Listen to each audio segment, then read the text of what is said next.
До 2025 година експертите очекуваат да се намали загадувањето во главниот град, но само доколку за затоплување целосно се исфрлат од употреба дрвото, нафтата и јагленот. Додека граѓаните очекуваат конкретни мерки кои ќе дадат ефект оваа зима, градот организира работилници на кои професори и истражувачи презентираат анализи во кои домакинствата со 90% учествуваат во емитување на PM10 частичките, а останатите 10% се од транспортот. Индустријата воопшто не била цел на истражувањето, бидејќи била комплексна област за која во иднина ќе анализираат. Приклучување кон топлификацијскиот систем за грејење, тоа е најбрзо мерка која што може да даде ефект.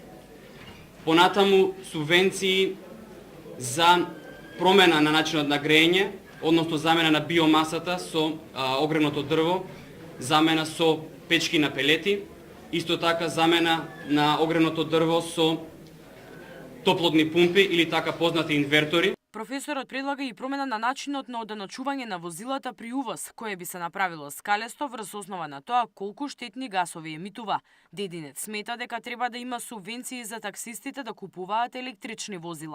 Шилегов пак поради други состаноци не учествуваше на работилницата. Неговите представници уверуваат дека виновници за загадувањето се сите граѓани, а градоначалникот за една година реализирал дури 25 мерки за животната средина, што е многу за толкав период.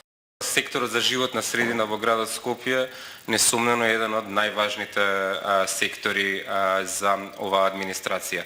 Минатата година овој сектор доби 4,2% од буџетот на град Скопје, што е големо надминување дури на изборните ветувања во однос на граѓанските организации што се бават со животна средина. Граѓанските здруженија и невладини веќе најавија тужба до државата. Ке бараат правда од домашните и меѓународните судови поради уништување на здравјето на граѓаните од аерозагадувањето. Вчера од меѓаши најавија разни облици на изразување на револт, кои вклучуваат и протест на наставата во училиштата. Мирјана Давидовска, Сител телевизија.